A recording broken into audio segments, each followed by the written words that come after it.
Welcome, friends of the Greasy Shop Rag. Today we're going to take a look at a Husqvarna 572XP chainsaw. The customer complaint is that it's low on power in the cut. Now, if you follow this channel, you may recognize this saw from about a year ago. And it had the same complaint, low on power in the cut. And at that time, we opened up the carburetor and found that there was some schmutz in the micro screen in the carburetor, and it was blocking the fuel flow. And the saw would start and run normal, rev up normal, but once you got into a cut and it needed more fuel, it was starving. We cleaned the micro screen, and it's been good for a year. So a quick look at this saw. A little bit of dust under the hood here, no big deal. We want to take a look inside the cylinder and just make sure that it's clean and shiny in there and there's no scoring going on. Spark plug looks pretty normal. But then you take a closer look at it, there's actually a little bit of a kind of blistering and carbon. So we'll replace that plug. Inside the cylinder, it looks fine. Now, I just said we were going to replace that plug, and I was even thinking that when I did the repair. But I don't know why. I started turning the old plug back in there. So there we go. BPMR 7A. Torque down to spec, or darn close to spec anyway. Let's fire this thing up and see what it does. Prime's normal.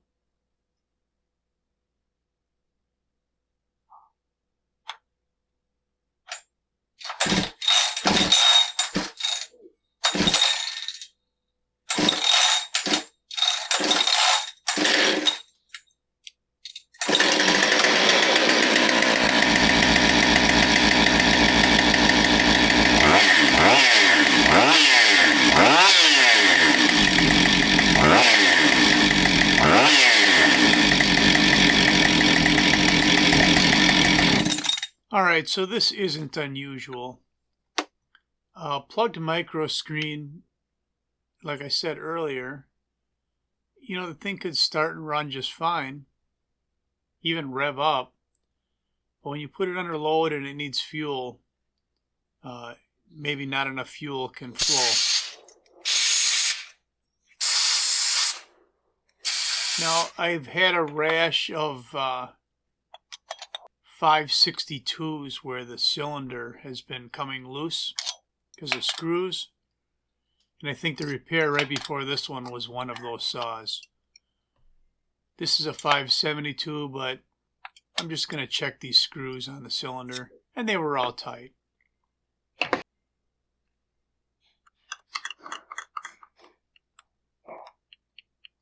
Alright, so I thought about it a little bit, and I'm pretty sure that he's going to have the same problem as he did a year ago.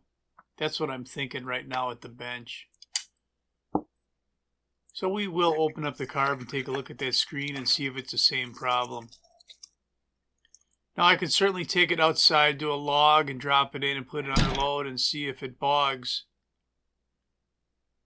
But I think it will. And I just don't want to waste the 10 minutes doing that. T20 Torx to remove the two screws that go through the air box and through the carb, bolt it down. Rubber saddles on each side of the air box to hold it in place. The cable that we use to plug in for the computer for the check-in auto tune. A short fuel line from the primer to the carburetor. and the rest of the wiring harness. All these things get disconnected. This one's kind of fighting me. There we go.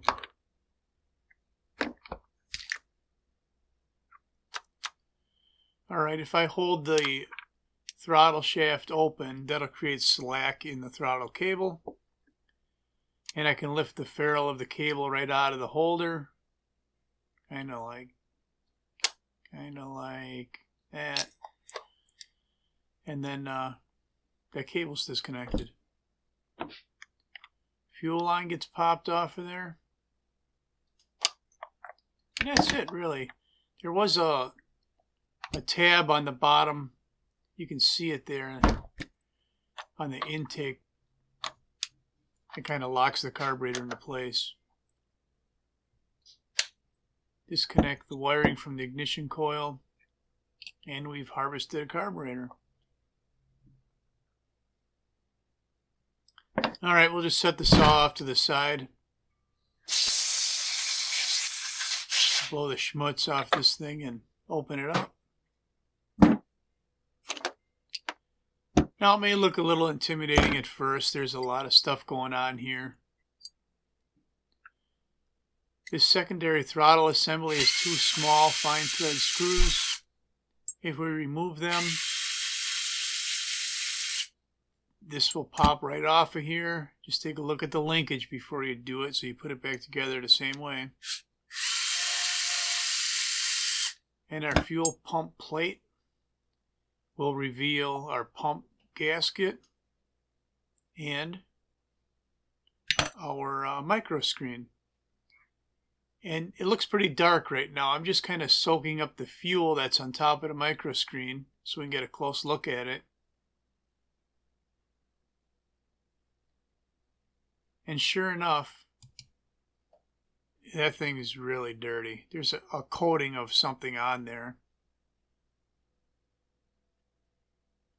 So if we pop that screen out and take a closer look at it, my thought was to kind of put a light behind here so you could see just how much stuff was in that screen. That didn't work out very well. So what I'm going to do is blow a little bit of carb cleaner backwards through that screen to theoretically create a clean spot in it. Still can't see nothing with the flashlight behind it. But if you look real close, you can actually see where I blew the carb clean through there. You see the contrast between the clean area and the dark area. There was a layer of dirt covering that screen. Fuel could pass through it, but not freely. So it would start and run and rev a little bit, but under load, there's no way that's how it would work right. And the customer confirmed that by bringing it in with that complaint. So in goes a new screen. Now, the last time that I worked on this, I just opened the carb, cleaned the screen, or maybe replaced it, and put it back together. I did not put a kit in it. And here it would appear that I'm not going to put a kit in it either. But the fact is, I don't know yet what I'm going to do because I want to look at the metering diaphragm first. I really didn't need to put that fuel pump and plate back on there yet because I don't know if it's going to stay or not. Look at him go.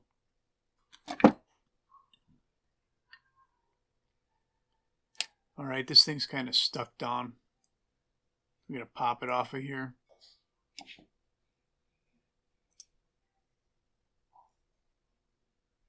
Yeah, I don't want to flip that over because I'll lose all the screws. But here's our metering diaphragm. And it's stuck down there pretty good. Not terrible. But if you look at it, it really looks stretched out.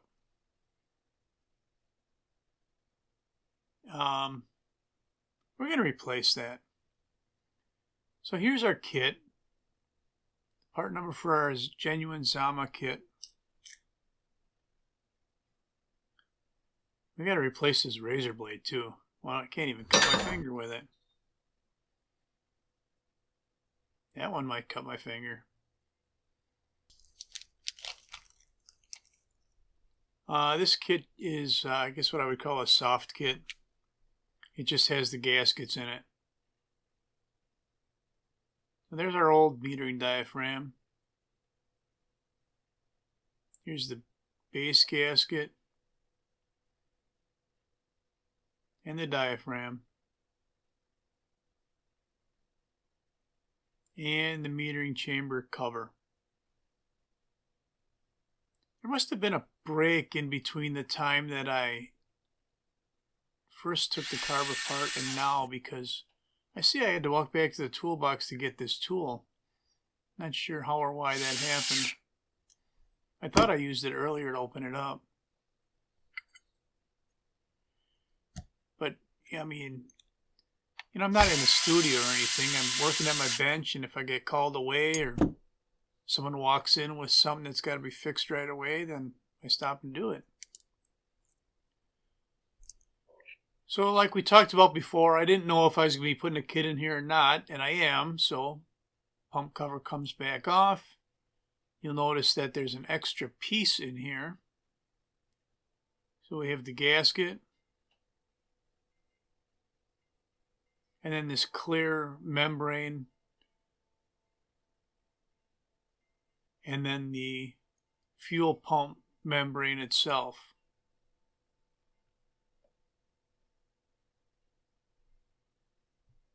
And I'm just kind of fumbling here a little bit, trying to get it all lined up.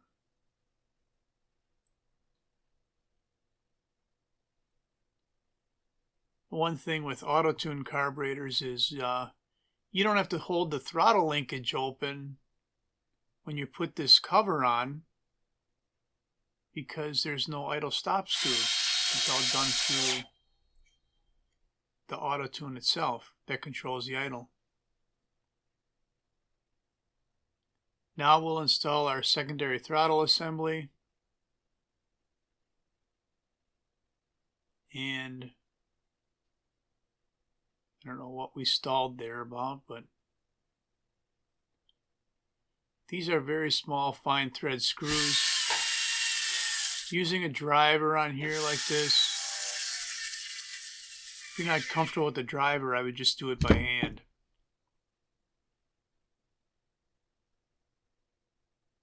Alright, well, that looks pretty good. Let's get this thing back on the saw.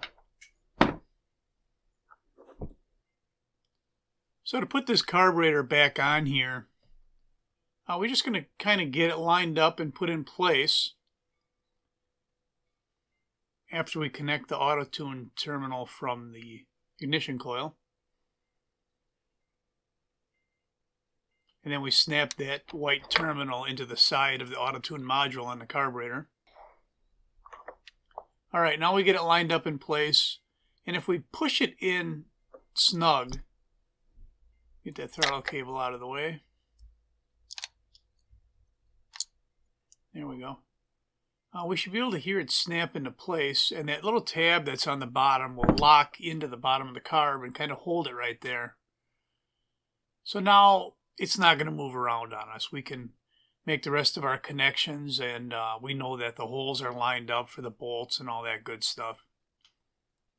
So there's our fuel line. We'll push that on. Here's our throttle cable. We just open the throttle a little bit, drop the ferrule into the cam there, and pull the trigger once, and everything sets into place. There's a gasket here on the air box, and I'm holding my finger over it so that when I clean the schmutz off of here, I don't blow that gasket away.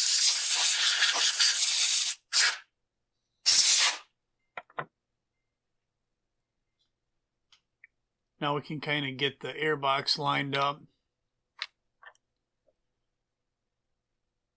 And what you won't see in this picture is the red choke lever has a spring on it. And we have to have that spring underneath the choke linkage on the carburetor.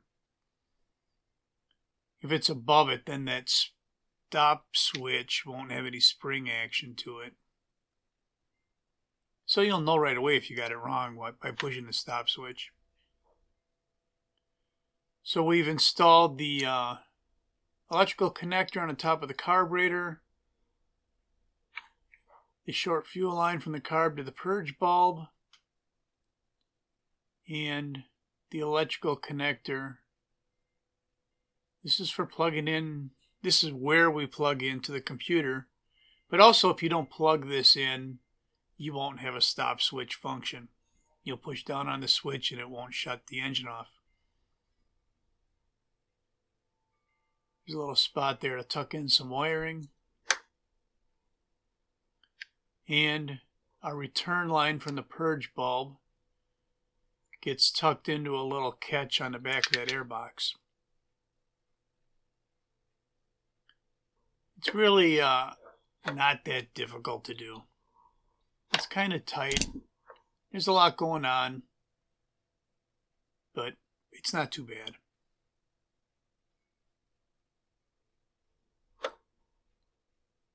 All right. What I'm doing now is I'm just making sure that the air box is snug against the carburetor,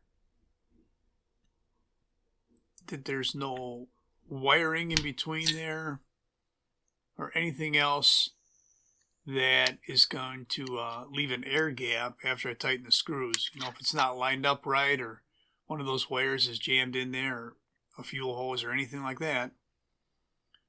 And we want to make sure that's not happening. I'm going to snug this down by hand.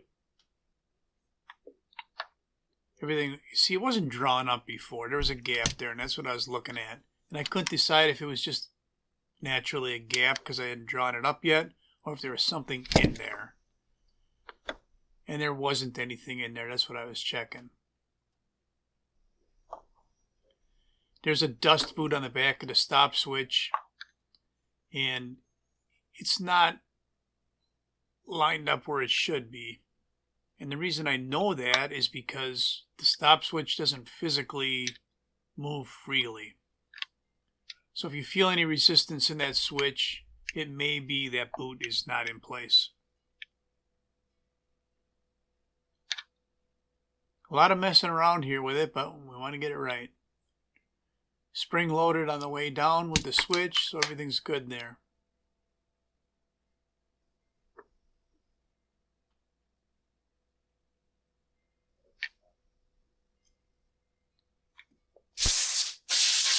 Air filter looked good. I don't even know why I did that.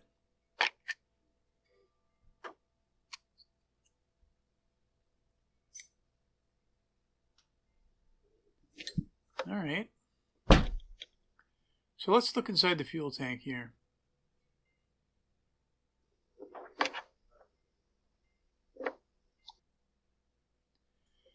We have a fuel filter with an orange cap on it. You see that I'm going to replace it with a fuel filter with a blue cap. I want to point out this bulge here in the hose.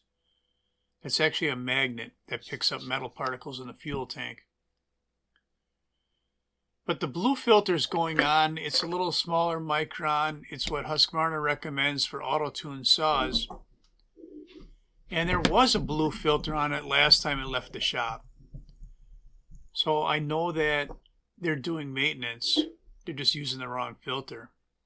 Now, is that the reason why this microscreen plugged up again? Because they're using too coarse a micron filter? Maybe.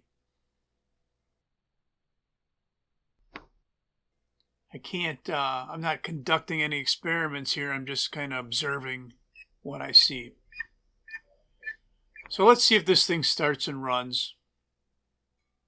And if it does, then that's all I'm going to have for you on Husqvarna 572XP that had a plugged up microscreen in the carb. Thanks for watching. Later.